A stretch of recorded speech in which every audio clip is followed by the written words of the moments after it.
Good evening, this is All Sports with LD coming back at you with another YouTube post from my YouTube channel. Before I get into tonight's content, please like, subscribe, and share. And comment if I didn't say that already. Alright, so let's get started. Well, as I was perusing the YouTube and happened to find this conversation on ProBox TV, Mike Goldberg, Roy Jones Jr., Paulie Malignaggi, and Antonio Tarver. Excuse me, with a long pause there. So they were discussing last week's fight between Devin Haney and George Kambosos Jr. On June 4th, where obviously we know that Devin Haney won that fight. But there are 3 points I'd like to point out, like to expound on, that these gentlemen made about the fight. So I'm going to go ahead and get into the content. I'm not going to play all of the video. I'll put a link in the description below if you can go ahead and watch the entire conversation, but I'm only going to point out 3 points for this video. All right, so let's get started. So intro, Mike is talking about the fight, and he turns it over to Roy Jones. I'm going to comment on what Roy Jones said. So here we go.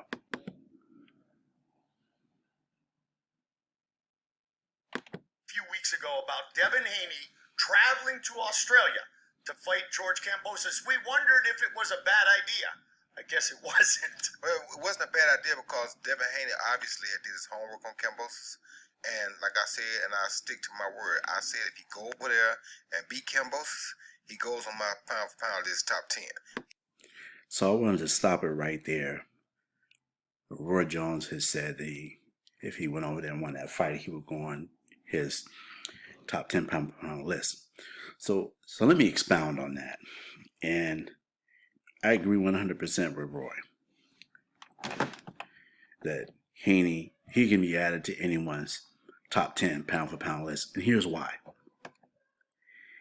So he traveled, first and foremost, Devin Haney campaigned for this fight because he wished to be great.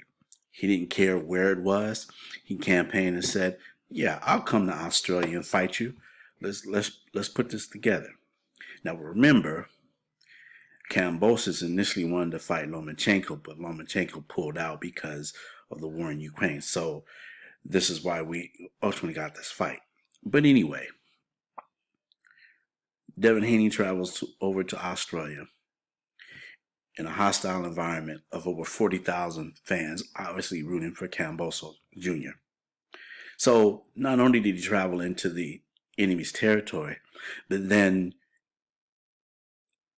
went ahead and dismantled George Kambosos Jr. primarily with just the jab. And it was in very dominant fashion. I mean, he showed his skill that, one of the primary punches in boxing that fighters have to perfect is the jab. And if anyone didn't see the fight, you saw perfection on display that night with using his jab. Every time Kambosos Jr. got set to throw a punch, Devin Haney would either jab to the head or jab to the midsection, forcing Kambosos Jr. to reset each time. It was a brilliant strategy, and Devin Haney executed it to perfection. I really enjoyed the fight, and it just showed how much he focused on maintaining his game plan and not letting the crowd get him off his game plan, not letting the antics of Kambosos Jr. get him off his game plan. He stayed disciplined, and he dominated that fight. And so that's why, just to add on to what Roy Jones says, based on his performance, Devin Haney can be placed on anyone's top 10 pound for pound list. I mean, he showed that he's a fighter that wanted to be great at just 23 23 years old, and he did that. So the next point I want to move on to is what Malignaggi had to say about it. I hope I'm pronouncing his name right. So I will comment on his take and expound on that or tell you what I think about it. So let's go ahead and get into it. Very long for George Kambosos. He didn't allow the crowd to get into the fight, really. I mean, he took control right from the start. Don't get me wrong. I thought Kambosos would at least make an attempt to start the fight fast. I don't know whoever decided on that game plan Kambosos had, they should be shot, because I mean, he threw 3 punches in the first minute. I mean, you had to figure, the whole world could see that Haney was the more athletic fighter. If anything, you have to at least try to neutralize that by trying to make it a gunfight, make it a slugfest, something to where it won't be just a tactical fight, because Haney was always a more athletic fighter, and if you let him get comfortable, he was only going to get more comfortable, and that's what I saw. Once Haney got comfortable, it was all she wrote. You knew that fight was going to just be one-sided. And it took a... And I agree wholeheartedly with Malignaggi. As I watched the fight, and as Malignaggi said, once Haney caught Kambosos' rhythm, he was able to know when Kambosos was going to wind up for a punch, so a jab to the head or a jab to the body. And what struck me about this is that from rounds 1 through 12, there was no adjustment by Kambosos Jr. or his team. In certain fights, when you see fighters are being dominated, you like to see them switch to another gear. Mayweather Jr. was great at it. The in-fight adjustments, his boxing IQ was out of this world. But what you saw in Kambosos Jr., there was no adjustment.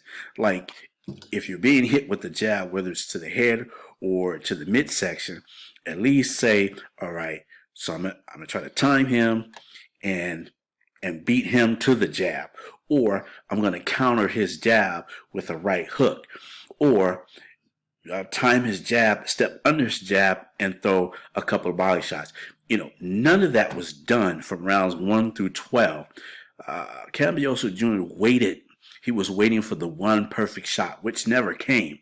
And that kind of philosophy in fighting you'll always end up losing, because the bottom line is Devin Haney was the more skilled, the more athletic. He had more speed, and it just looked like from the very beginning, Kambosos Jr. was befuddled.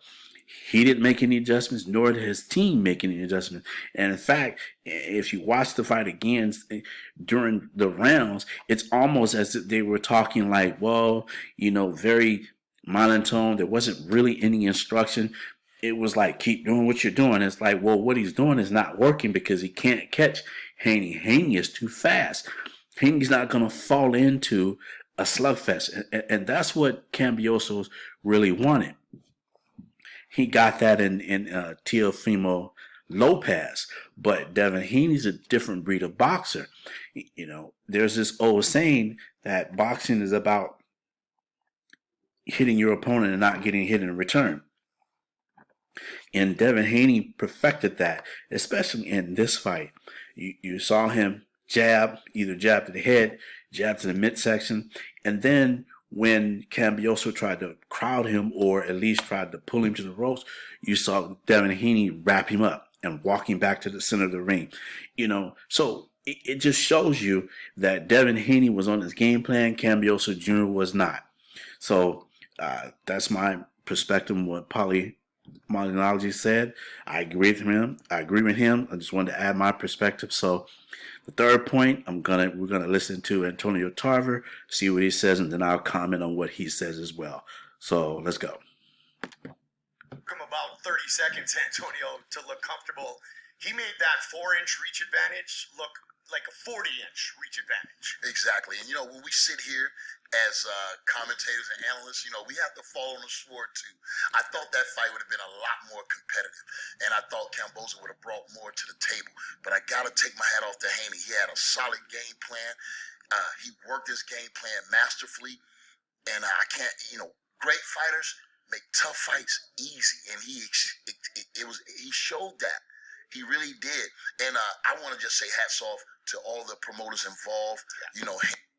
So I'll stop it right here, and just to add on to Antonio Tarver's point, like he said, great fighters, make fights easy. Great fighters make their opponents look average. Mayweather did it, and you saw Devin Haney do it as well. It was almost like watching a A-side fighter fight a C-side fighter. Even though Kambosos Jr. was the recognized undisputed lightweight champion of the world, but in this boxing match, it was like he was a C-side opponent, and that shows the greatness of Devin Haney, how he really reduced Kambosos Jr. to just a one-trick pony, the guy that was waiting for that one punch that never came. And he truly dominated the fight. And at such a young age, for a guy who's age 23, such a young age, he showed a lot of discipline. And you have to take your hat off to that. You have to give this man his respect. You have to acknowledge that what he displayed that night in the boxing execution, it was a masterful performance. Like Tara said, and I agree with him 100%, he made this fight look easy. And that's what great fighters do. You really thought, that, at least coming into this fight, I really thought Kambosos Jr. would put up a good fight, and what I mean by that is, he's been a pro for a number of years. He was a recognized undisputed lightweight champion of the world. So you expect certain things out of champions. And so even though I had Haney winning all along, I did expect more from Kambosos Jr., but that just goes to show you the masterful performance that Devin Haney put on, which made Kambosos look average. It made him look like he didn't belong in the ring. And everything that happened inside of that square ring from rounds 1 through 12, Devin Haney was head and shoulders above the competition. When I watched the fight, I thought Devin Haney won 12 rounds to zip. Yeah, I know, because Kambosos is the hometown crowd. They gave him a few rounds, but I disagree with it. I thought he won all 12 rounds. It was a great fight. I really enjoyed it, and it showed me a lot of Devin Haney. I got mad respect for him. This was an excellent way to go out, show that you are who you say you are, and wanted to be great, and he showed that. So I just wanted to touch on 3 points that these guys made, and you want to go, like I said, I'll put the link of the entire post in the link at the description, so you can go and watch the entire video. But I just wanted to point those 3 things out. And that's all I have. Until next time, have a good one.